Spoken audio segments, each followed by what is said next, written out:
Good morning and welcome everybody to this Tech and Tell, which is questioning student understanding with Quizizz, part 1. I would like to introduce someone today, and I'm very excited that she's joining us and very excited. And this is Claire Gillum. And she wears several hats for the Literacy Council of Tyler. She is currently the Distance Learning Coordinator, Tech Integration Coach, and she teaches ABE as well as high school equivalency. And Literacy Council of Tyler is in East Texas, and beautiful country. She has taught ABE and HSE classes for 2 years, and in August, she did take on the role of Distance Learning Coordinator and Tech Integration Coach. Claire is a Tyler native and enjoys being able to give back to her community through the promotion of education and literacy. She has a bachelor's degree in English linguistics from the University of North Texas, where Claire was a tutor and a lab instructor. Before coming to Literacy Counselor of Tyler, she worked as a copy editor for an educational publishing company based in Tyler. Claire, where were you when I finished my master's? Oh my goodness, I needed a copy editor for sure. Currently, in addition to teaching GED classes, she is completing a master's degree in adult education from Texas A&M University. Whoop! And Claire is passionate about helping adults achieve their academic life goals through literacy and technology. I'm excited to announce that Claire will be back in January to present a part 1 and 2 on the digital tool Quill. So stay tuned for listserv announcements about that, okay? But Claire will be back in January. And at this time, as I change over here, I would like to have everyone welcome Claire in the chat pod, and I'm going to stop sharing, give a quick hello to everybody, and I'm going to stop sharing. And Claire, it is all yours. Unmute Claire for me. There you go. She's unmuted. Awesome. Thank you. I'm going to turn on my video for just a second. Thank you for that introduction, Anne-Marie. That was so sweet. Like Anne-Marie said, my name is Claire Gillum. I'm with Literacy Council of Tyler. I've been teaching ABE mostly there for 2 years. I do a little HSE too.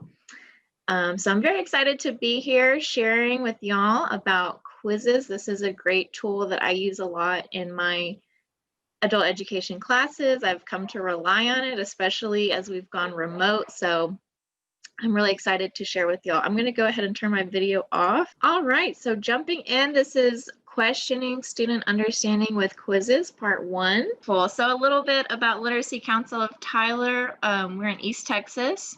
We serve about 2,400 students per year in the Tyler, Texas area. This is actually a photo from the ESL program. They just started doing a business entrepreneur class, so that's one of their classes.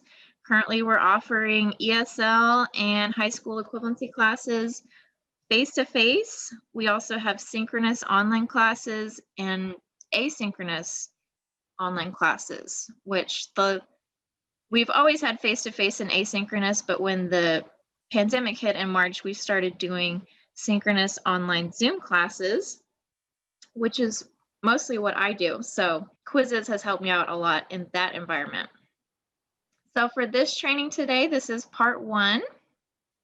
So what we are wanting to look at for this session, Quizizz has helped me a lot with formative assessment. So if you don't know what formative assessment is, haven't heard of that yet, we're going to talk about what that is and why it is important for our adult education and literacy learners, and how you can use Quizizz to complete formative assessment. And so you'll be able to understand and use several Quizizz components. We'll set up a free teacher account if you don't have one already.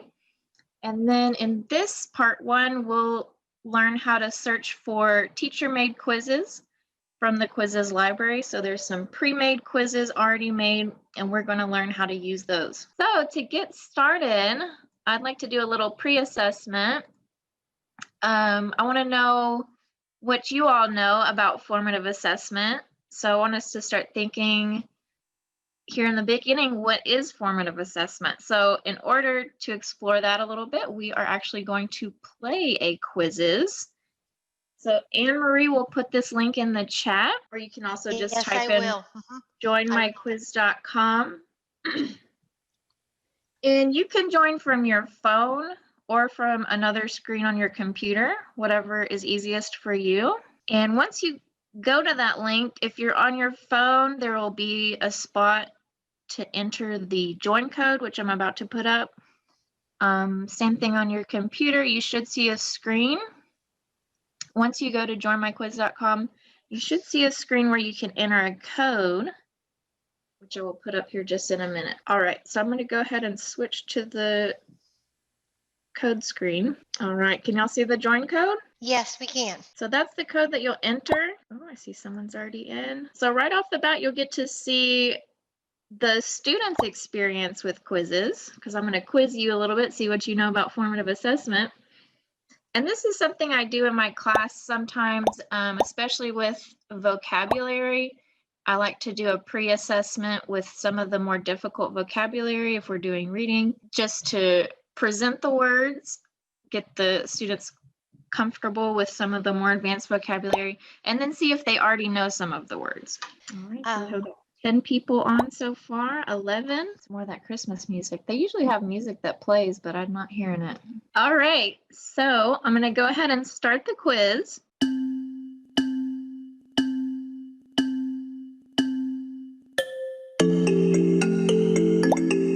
There's that music. So you should be able to see the questions on your device, and you can answer them at your own pace. I already see some people are starting to answer.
How much longer do you think? Okay, game to end. Okay, got it. So it says 15 out of 16 are finished, so almost finished.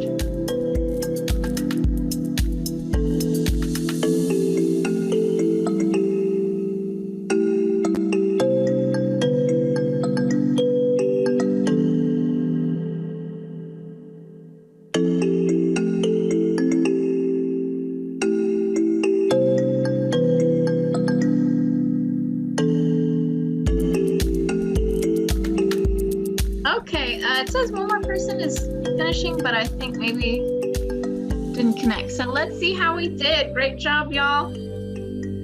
Island Princess, first place. Xiomara, second place. Tatiana, third place. Great job, y'all.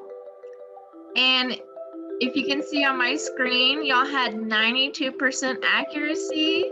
So very good. I just want to look at the last question. So I wanted to get an idea what you're using now to assess student understanding during your lessons. So ways that you are checking in to see that the students are comprehending what you're teaching. So we can see 10 people worksheets, 2 Google Forms, 4 Kahoot, 7 are already using Quizizz. Awesome. So 2 others. So if there was another way that you're assessing student understanding, go ahead and put that in the chat for us and explain what you're doing. So it's just good to get an idea of what people are doing out there. Worksheets seem to be the most popular.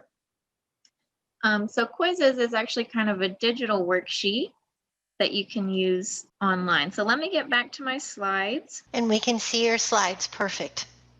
Awesome. So Rich is using GoFormative and ReadWorks. I love GoFormative and ReadWorks. Awesome. Okay, so now we've had a little introduction to formative assessment, but let's see what do the experts say. So here's where our readers come in. Okay, so we have Chelsea on deck. So Chelsea, if you can unmute. Okay, what do the experts say? Formative assessments are often described as assessments for learning. That is, they help the teacher plan for better focused or more targeted instruction than would likely occur without the information about student learning the assessments reveal. Dr. Carol Ann Tomlinson. Wonderful, thank you. So Dr. Carol Ann Tomlinson, she's kind of an authority on formative assessment. So Quizizz is a great tool to use to check in and really see what's going on with your students so you can have more targeted instruction. And that is the article that's from. All right, so our next reader, how does formative assessment benefit the teacher and the student? Okay, so we have Deanne ready to go. Deanne, if you want to go ahead and unmute for us. So how does formative assessment benefit teacher and student? Formative assessments are also opportunities to use assessment as learning, particularly when students are active participants in analyzing assessment results in order to create a basis for planning and supporting their own academic growth. Formative assessment is, or should be, the bridge or causeway between today's lesson and tomorrow's. Wonderful, thank you. So as she read, you can also use assessment as learning. I like to use this in my class, quick check-ins, and especially pre-assessment too, you can use for learning. And if the student analyzes their results, which is easy to do with Quizizz, they can see their results instantly. That helps the student, and then it also helps the teacher plan for instruction. So I love this quote down here. The formative assessment should be the bridge between today and tomorrow. What are we learning? Why Quizizz for formative assessment? As we saw earlier, a lot of people are using a lot of different things. So why should we use Quizizz? I'm going to tell you why I like using it for these reasons. All right, next reader. The next reader is Ashley. I wasn't sure when my time was coming. Okay. So why Quizizz? Quizizz turns quizzes and worksheets into self-paced games. Millions of quizzes on every subject. Instant feedback. There's no grading required, my favorite. And it's completely free. Wonderful. Thank you, Ashley. Also, 2 of my favorite things, no grading, and my favorite word, free. So Quizizz is an awesome resource. It's similar to Kahoot, if you're familiar with Kahoot, and it turns just a regular worksheet into a self-paced game. And if you've looked into gamification in your classroom at all, it's very effective, not just for children. Adults really love to get into the games. And I should say Quizizz, it is used in K through 12 a lot, but you can use it for adults. It's not going to come off as too childish. I use it in my class all the time, and they absolutely love it. Okay, one more reader. I think this is our last reader. I'll go ahead and put all these up. Yep, and I think it's Tanya. Students read questions from their own device. No need to be near the board. Learners progress at their own pace and move on when they're ready. Retakes and progress tracking help students improve over time. Accessibility features include language support, image zoom, and read aloud. Wonderful, thank you, Tanya. So as y'all saw when we were playing in the beginning, this question is on your device. So if you're familiar with Kahoot, Kahoot is great and fun, but it's kind of confusing sometimes because the question is on the screen and then you just have some colors on your phone. Especially with adults who struggle more with eyesight, this I've found is a great solution, having the question on the screen. Also, Kahoot is more about being quick and fast. And with Quizizz, I always turn the timer off for my students and I let them answer the questions at their own pace so they don't feel rushed. I allow my students to retake the quiz as many times as they want to. I tell them to keep taking it until they get the score they want, and they can see their scores automatically. They know instantly whether they got the question right or wrong. So I love that instant feedback. And then for accessibility, it's very accessible. Wonderful. Thank you to all the readers for helping me out with that. So what makes Quizizz different? Like I said, students focus on accuracy, not speed, and they progress at their own pace. And you as the teacher can get the data that you need to plan your next lesson. So in part 2, we're going to get more into the data and how you can use that to plan lessons. And we're going to look at the reporting feature. So part 1, we are going to focus on the Quizizz library and how to search a pre-made quiz that's already set up and how to use that in your classroom.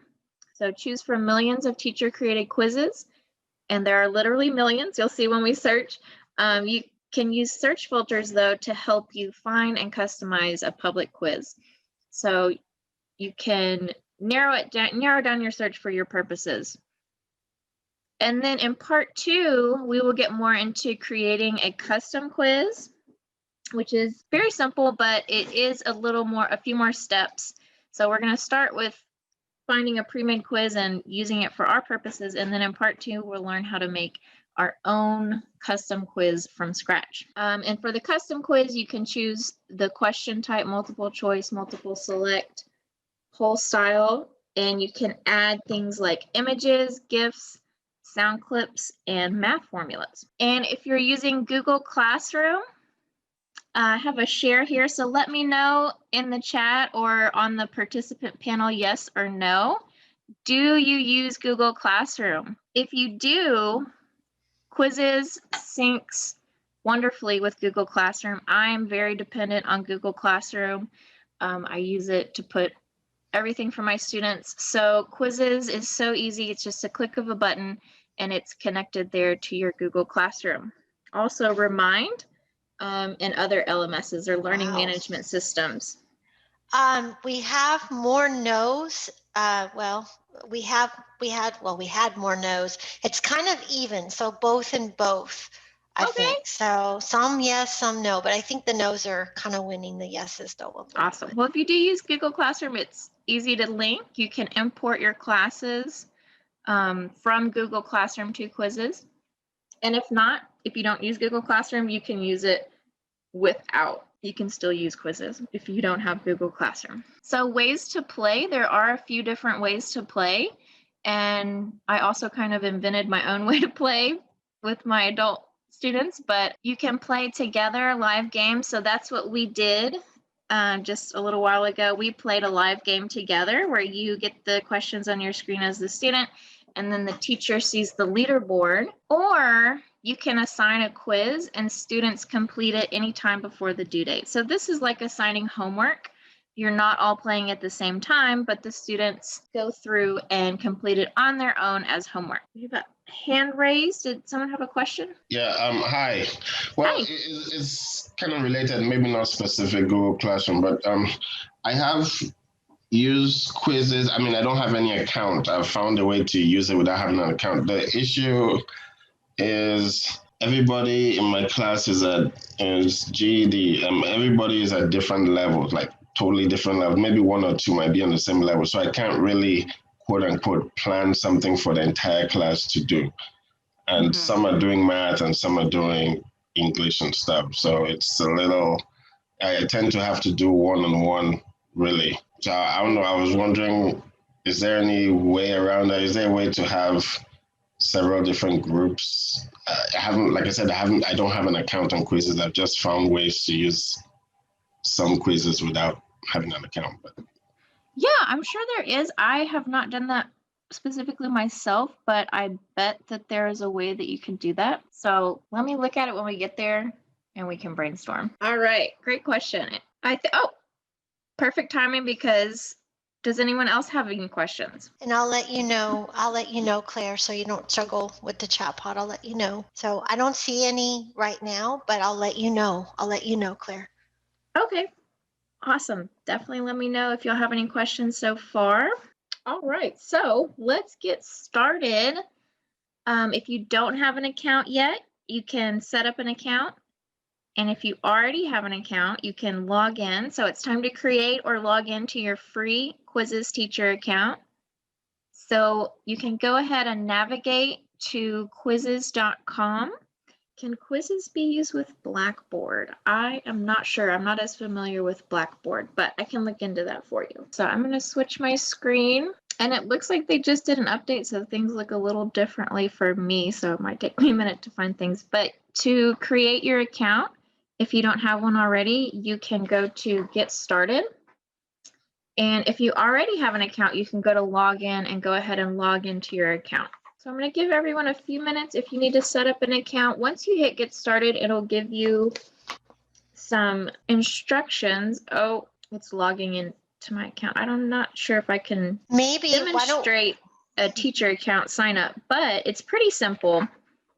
You can sign up with, if you have Google, it syncs with Google really easily. So sign up with Google, especially if you have your Google Classroom on there. It'll link. And if not, if you don't use Google, you don't use Google Classroom, that's totally fine. You can still use it. Just use your regular email that you use and sign up that way. And it might ask you for your organization. And if your organization is listed, you can join. If not, you can add your organization, which I had to do.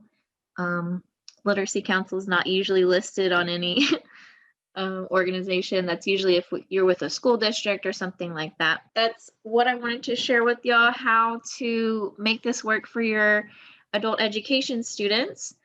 So I'm going to go ahead and move on. So I'm going to go ahead and walk you through, once you've set up your account, what you can do. So I'm going to go ahead and log in to my teacher account, and it should look like this, your dashboard. And you'll see a lot of things here.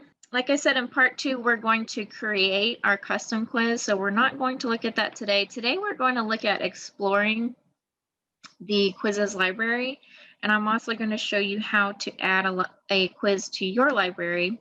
So we're really going to focus on these 2 sections today. And then in part 2, we'll get more into the reporting and adding your classes from Google Classroom if you want to do that, and all of these other fun things.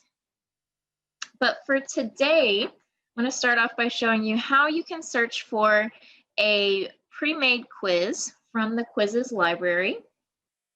So I want you to think about something that you're teaching that you might want to give a quiz on. So for example, in my class, we are talking about area and math. And if you're ESL, they have things like adjectives, nouns. So a lot of options for ESL as well. But I'm just going to show, for example, area. You'll type in what you want to search right here on the front page. What will you teach today? So go ahead and search for something that you would like to find a quiz on. So they need to be in their account, Claire, right? And search for something. Yes, so let me go back just in case. So this is your teacher dashboard. You'll search right there in the search bar for a topic that you would like to find a quiz on. Okay, do students have to have, oh, very good question from Marlene. Do students have to have an account with Quizizz to use it? That is such an interesting question. I don't believe so. I don't think that my students create an account. Ashley Winkle is our expert here, so she says no. You join or you can send a link that they just go to the link, and then like we did in the beginning, you'll give them the code, and once they have that code, Ashley Areola says none of us create an account at the beginning of this, so y'all all played without creating an account. That's a good point. Thank you. Yeah. Okay, great, good. Great question. All right. So how's everyone else doing? Can we go ahead? Okay, so Claire, what's the next step? They're there, they're searching, and then what would you?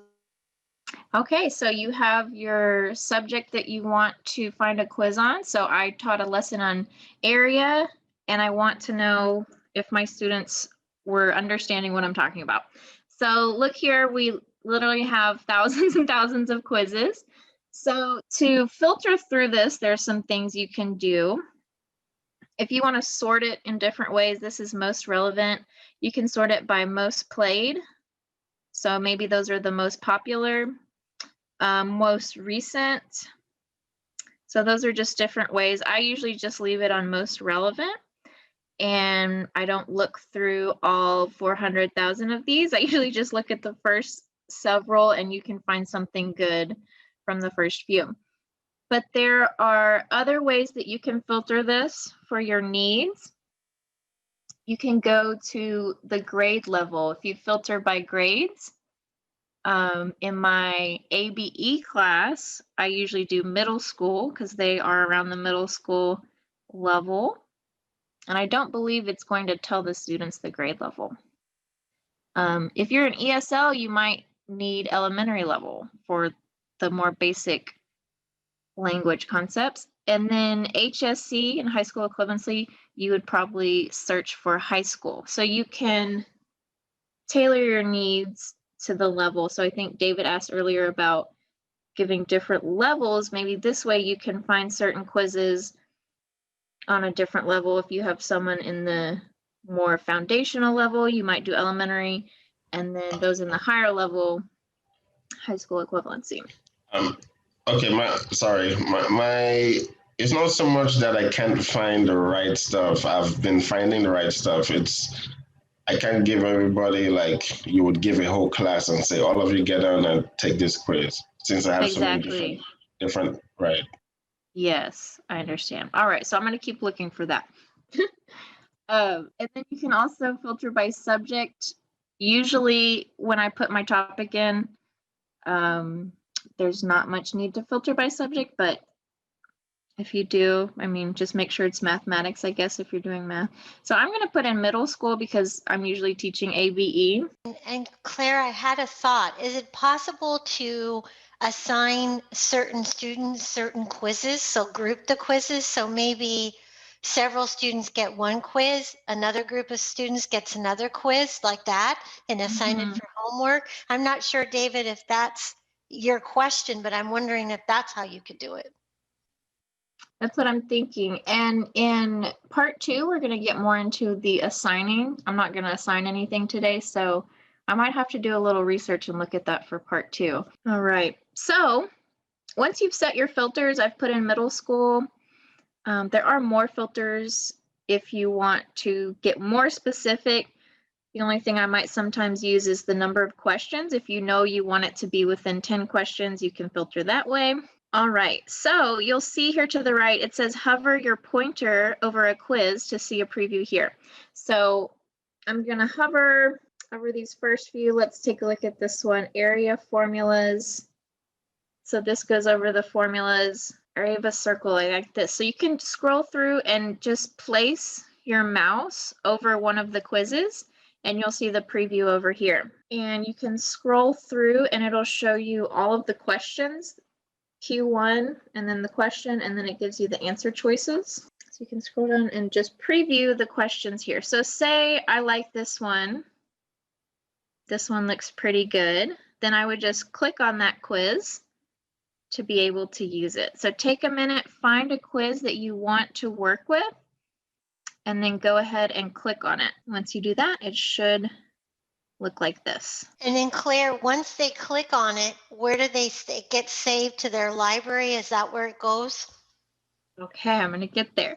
Okay. I guess maybe if everyone can just let me know when they have a quizzes that they want to work with, and then I'm going to show you a couple of things you can do and then save it to your library. Okay. Awesome. So once you have selected the quiz that you want to use, you can click this copy and edit button. And that's what's going to add it to your library. So I've decided, excuse me, I want to use this quiz, so I'm going to copy and edit to add it to my library. Okay, and then once you do that, it brings you to Rich, that's exactly what I was getting to. Okay, I'm sorry, I'm not supposed to be looking at the chat. But what I was going to tell you, like Rich said, this is the reason I like to sometimes edit the quiz that I've, it's pre-made, and I love that I can just, I don't have to write a whole quiz by myself. But you want to make sure to check the answer key, because like Rich said, I have just blindly assigned a quiz and then they all get one wrong, and then it's because the answer key is wrong. So I'm going to show you how you can check that. You will need to go through and make sure that the answer key has been set up correctly. So, and then also I'm kind of OCD, so things like I want to make this F capital. So say I want to edit this quiz a little bit. You can go to, these are each questions, question 1, question 2. So say I want to fix this first question, it has an error. Just click edit. And if you want to completely delete some of the questions, maybe there are extra questions you don't need, you can just click this little trash can to delete that question. So say I want to fix this one, the answer is incorrect. Well, first of all, the copy editor in me has to fix that capital letter there. So let's just pretend this is chosen as the correct answer. Say I want it to be this one, actually. All you need to do is click the check mark, and that indicates the correct answer. In part 2, we're going to be creating custom quizzes, so I'm going to get more in depth in the editing of the questions, but just a couple things. You can change the answer choices, you can delete answer choices, or you can change what is the correct answer. That's all I'm going to get into for this part 1. I just want us to get an idea, and you can preview. This is what the students are going to see on their device. So that's how you edit. If you find an error in the quiz that you found, you can also delete a question, and you can change the timer on the question. Say you want it to be 45 seconds. And once you change one, this is really nice. Once you change the time for one question, you can change that for all questions, or you can turn the timer off like I do. Okay, so once you've finished getting your quiz how you want it, the quiz that you found, when you hit done in the top right, that will save your quiz how you want it to your library. So as soon as you're done editing, just click done in the top right, and that'll save it for you. Now, Claire, I had a question that came to me and I rewrote it. Okay, so there's a question from Deanne I want to answer first, since that's more important. How did you get to the screen that the student sees? Okay, so a couple different ways. If you're editing the quiz, so I'm going to go back and edit the quiz. You have all your questions here, and if you edit the question, then it gives you a little preview of just that question. I think what I'd like to do, I think everyone will agree with me. Can you go back out to the library and choose and find a quiz and show them how to edit it, go through that whole process again? Oh, yeah. And then shows how it saves to the library, right? Because I think Deborah has got that question too, right? Deborah will kind of do it. Let's do that whole process again. That's a great point, Deborah. Thank you for saying that. Okay, so I'm going to go back to the dashboard. You search in your topic. I want to do area, and then you filter, and then you find one that you want. So say I want to do this area formulas, then I click on it. Once I click on it, then you need to do copy and edit, and that'll add a copy to your library, and you can edit that copy. Let's see. I think it does. Okay, so you copied and edited it. And now you can go to where you edited it and like change the answer. So you copy and edit, and okay, so this is where you could change the answers and see what the students see. Yes. I think that's what they want to see too. Okay, so this is where you can edit, and then once you're done editing, I can show you how you can preview what the student is going to see, like the whole quiz. Okay, got it. And Deanne says got it, but let's just do it. Let's just keep doing it. So let's just change one of the answers. Okay, so say this is the wrong answer, just come in and edit. Okay. And then these Perfect. are the answer options. All you need to do is click on the check mark next to the one that you want the correct answer to be. Okay. Okay. Does that help? So I'm looking back in the chat pod. So how did that, okay, so Deanne said she's got it. Deborah, did that help? Going from the beginning and then getting to the edit screen? Yes, I'm still a bit behind trying to switch back and forth. Oh, you mean between your screens when you're doing this? Yes. Okay, well go ahead, Claire, sorry. Yeah, sorry about that. So which screen are you on? How do I add it to my library? All right, let's go back. I've chosen it. I've gone through the filters, clicked on it, Okay. done copy and edit. Now I got a choice. Do I want to teleport it from the library or write my own? Okay, so on this one, do you see a list of questions from the quiz that you've chosen? At the bottom, in a little, I see partial questions. I can see question 3 and 4 is in a. Okay, so that on that screen, you have your quizzes up. In the top right, it'll say exit or done. If you click done, that will save it to your library. See, I don't see that. It says add your first question. Write your own or teleport from the library. Maybe I need to try. Let me go back and try another quiz. Yeah, so you can always go to the top left and click quizzes, and that'll go back to the main screen. Okay. Yes, it sounds like you are in the create your own area. So if you go back to the main teacher dashboard, do you see when you get back to the main screen, do you see what will you teach today? Yes. Okay, so that's where you search. It says search for quizzes on any topic. Yes, I got that down. I'm just going to choose fraction, and I have the option to save, share, copy and edit, and then start a live quiz or assign homework. And I choose copy. All right, copy and edit. It created a duplicate for editing, and it says add your first question. It's so interesting. Write your own, teleport from the library. But anyway, I will Maybe we can get Ashley Winkle to help you out. I'm not sure because it should have, you don't see question 1 and there's a question?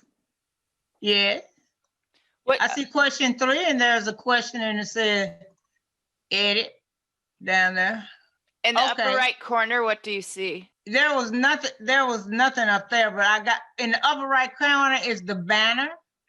And it says, add your first question, write your own, or teleport from the Quizizz library. But below there's a window in the footer, I guess, are the questions that say edit, and I was able to start with number 3, punching on the questions. Yeah, that's a good question. Are you on a computer or are you doing this from your phone? Computer. Okay. So you're looking at it from a computer. And what is the title of your quiz that you're working on right now? Fraction. Okay, so it's fractions.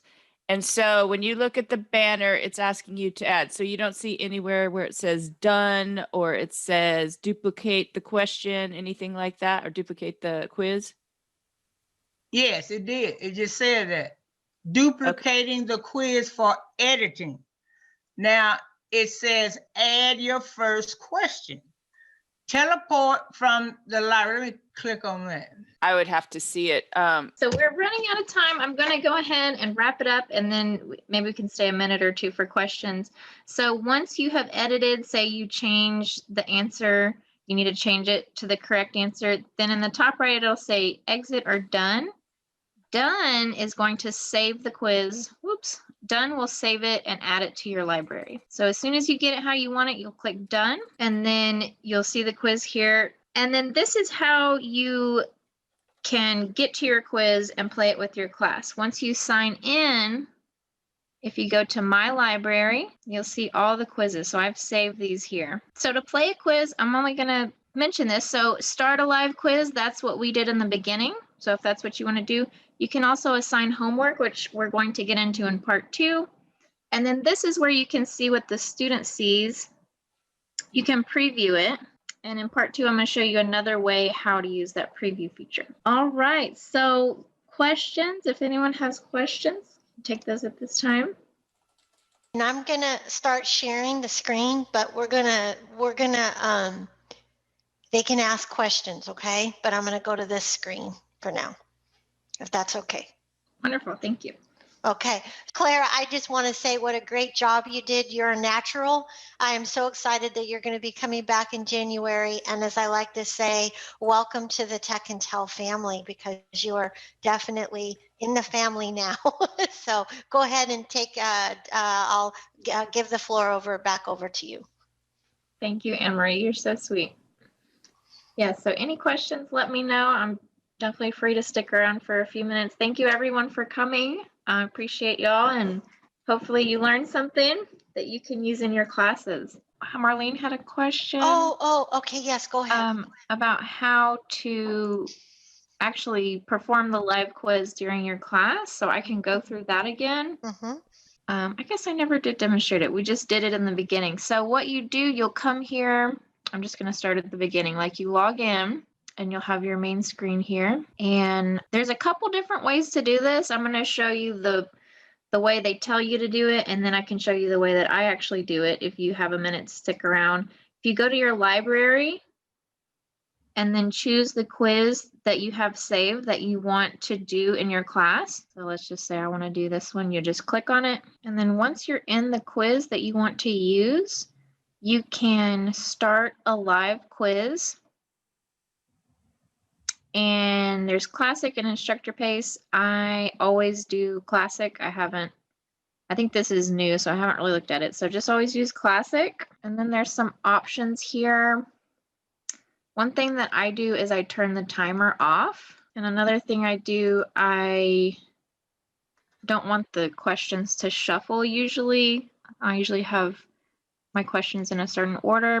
And then there's a lot of options here, but those are the main two that I look at: timer off and shuffle questions off. And everything else I just pretty much leave. And then I always just do the classic, pick your mode, and then continue. So this is the screen that will be on your screen, and then you give the students, they need to go to this web address, and you could put that in the link like Anne-Marie did earlier, and then you give them this code. Yes, the code changes with every game. And so they will go on their device and they go to this website and they enter the code, and then you will see people start to join, and it'll tell you here how many people have joined.